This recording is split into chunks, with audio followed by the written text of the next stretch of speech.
Okey, Achilles tendon merupakan salah satu tendon di dalam badan kita di bahagian kaki. Jadi di bahagian belakang kaki dia menyambungkan otot betis kita kepada bahagian belakang buku lali. Jadi ia merupakan salah satu tendon yang terkuat di dalam badan kita lah. Jadi bila kita bincang pasal Achilles tendon ni, dia susceptible kepada injury lah. Jadi kecederaan yang dimasukkan selalunya adalah disebabkan keradangan, dan kadang-kadang bila sangat tak bernasib baik boleh menyebabkan dia koyak ataupun putus. Jadi kalau kita nak klasifikasikan kecederaan yang disebabkan oleh Achilles tendon ni, terbagi kepada dua lah.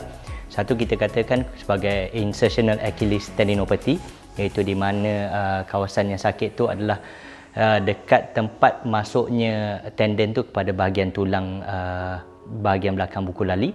Dan lagi satu kita panggil non-insertional Achilles tendinopathy. Jadi dia berlaku pada bahagian tengah tendon tu sendirilah.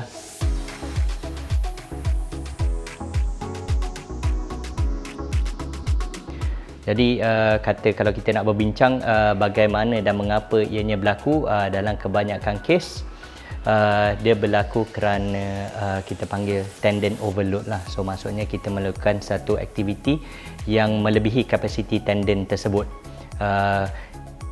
Agak selalu terjadi dalam aktiviti sukan. Jadi terutama sekali bila kita overtrain lah. Maksudnya kita tak monitor kita punya load training dan sebagainya, ataupun kita push too hard, too soon, too fast. Jadi itu pun menyebabkan risiko kepada kecederaan kepada kita punya Achilles tendon lah.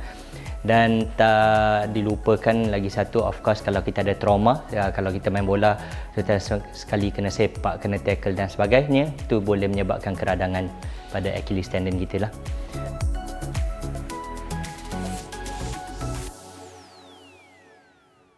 Okey, dalam kebanyakan kes bila kita berbincang pasal kecederaan Achilles tendon, keradangan pada Achilles tendon ni selalunya bermula dengan sakit lah. Jadi sakit tu selalunya tak terjadi pada waktu rehat.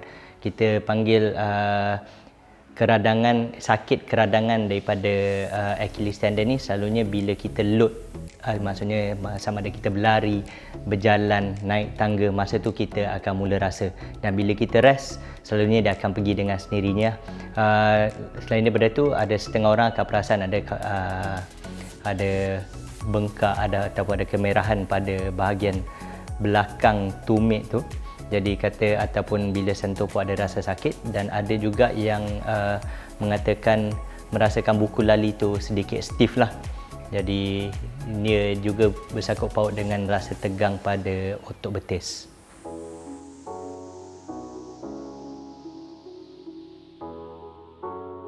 Okey, jadi kalau kita nak treat Achilles tendon ni, dia bukan sesuatu yang straightforward, kerana bila kita bincang pasal masalah tendon, tak kisah apa-apa tendon sekalipun, dia adalah mengenai pengurusan load. Maksudnya kita kena latihkan balik untuk tendon tu untuk belajar untuk mendapatkan load sesuatu senaman lah. So basically kita akan start dengan, bila dalam keadaan sakit, kita akan buat dengan apa kita katakan isometric exercises lah.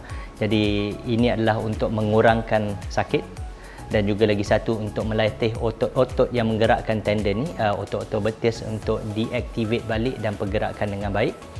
Jadi kita akan teruskan lepas tu beberapa rejim lah. Ada setengah mengatakan dengan pergerakan buku lali, dengan load dan sebagainya. Dan lagi satu yang sekarang ni the in trend adalah untuk kita lakukan apa kita katakan sebagai eccentric training lah. So jadi kalau biasa nampak kita akan berjalan, naik turun tangga, tapi bila kita turun daripada tangga exercise tu, dia akan lebih sikit supaya kita stretch kita punya otot betis dan Achilles tendon, dan kita loadkan balik. Dan of course tak dilupakan kalau first line kita akan ambil ubatan sakit, dan mungkin kita akan lakukan taping untuk mengurangkan pergerakan buat sementara waktu. Dan maybe ada juga yang mengatakan di research tertentu, penggunaan kinesiotape juga dapat memberi rasa selesa kepada sesiapa yang mengalami keradangan ataupun kecederaan pada Achilles tendon.